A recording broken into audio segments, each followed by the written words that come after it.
this thing over with. You see the hatred he's got for Putin. It's very tough for me to make a deal with that kind of hate. He's got tremendous hatred.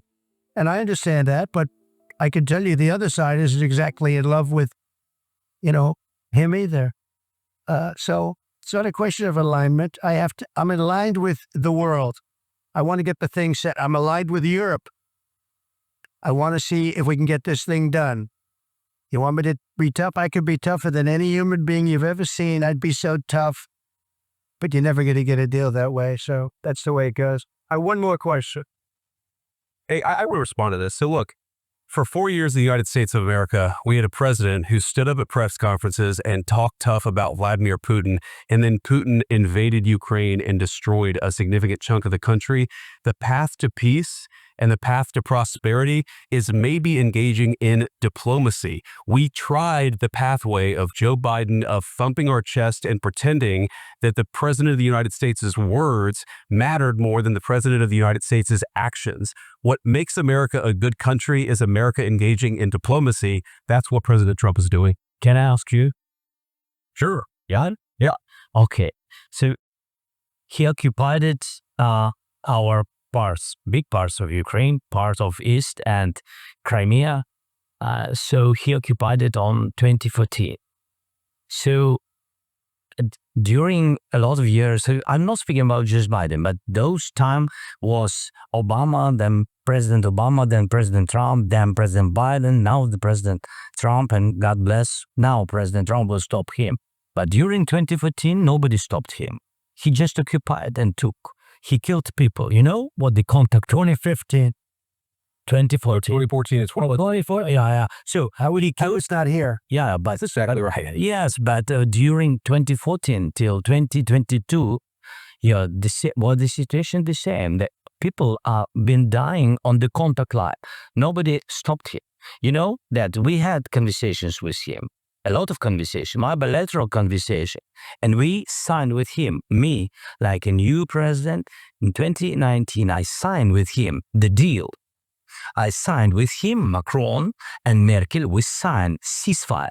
Ceasefire, all of them told me that he will never go.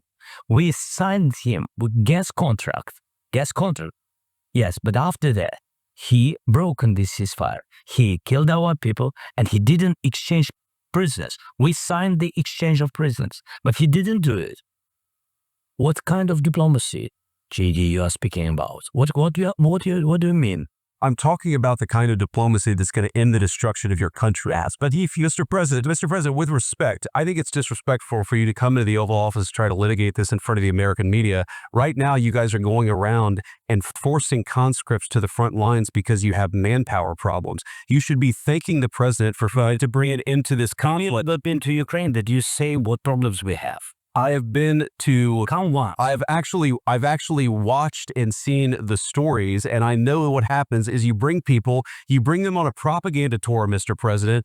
Do you disagree that you've had problems like bringing people in your military? And do you think that it's respectful to come to the Oval Office of the United States of America and attack the administration that is trying to prevent the destruction of your country? A lot of questions. Let's start from the beginning. Sure. First of all, during the war, everybody has problems, even you, but you have nice ocean and don't feel now, but you will feel it in the future. God bless you, don't know that. God bless you, God bless you, are not in war. Don't tell us what we're going to feel. We're trying to solve a problem. Don't tell us what we're going to feel. I'm not telling you. Because you're in no position to dictate that. That's exactly what you're doing. You're in no position to dictate what we're going to feel. We're going to feel very good. We're going to feel very good and very strong. We'll feel influenced. You're right now not in a very good position. You've allowed Bashar to be in a very bad position, and he happens to be right about the very beginning of the war. You're not in a good position.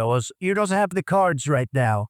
With us, you start having no cards. Right now, you don't. You're playing the series. You're gambling with lives of millions of people. See, you're gambling with World War III. You're gambling with World War III. And what you're doing is very disrespectful to the country, this country. That's back to you. Far more than a lot of people say where they should have. Have you said thank you once this entire BS? No, in this entire BS, you said thank you You went to Pennsylvania and campaigned for the opposition in October. Offer some words of appreciation for the United States of America and the president who's trying to save your country. Please, you think that if you will speak very loudly about the war, He's not speaking loudly. He's not speaking loudly. Your country is in big trouble. Wait a minute. No. You've done a lot of talking. Your country is in big trouble. I know. You're not winning. No. You're not winning this.